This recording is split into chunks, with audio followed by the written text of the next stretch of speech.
The power of Python. The graph provides a bar graph titled Vendor A Rates by Quarter. It illustrates the rates associated with Vendor A during each quarter of the year 2021. Here are the key details. General overview. The graph displays the rates of Vendor A for each of the 4 quarters in 2021. The y-axis represents the rate in Indian rupees, Indian rupee, ranging from 1,150 to 1,400. The x-axis represents the quarters, Q1 2021, Q2 2021, Q3 2021, and Q4 2021. Specific elements. Title. The graph is titled Vendor A Rates by Quarter, indicating that it shows the rates associated with Vendor A over each quarter in 2021. Bars. 4 blue bars represent the rates for each quarter.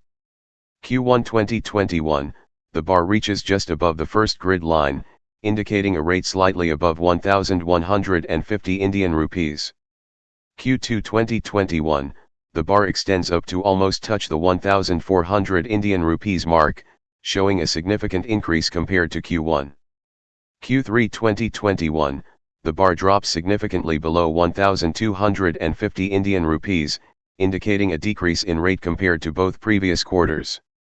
Q4 2021, the bar rises back up close to 1,400 Indian rupees, similar to Q2. This graph reveals the fluctuating rates of Vendor A throughout the year, with notable variations between consecutive quarters. Thank you.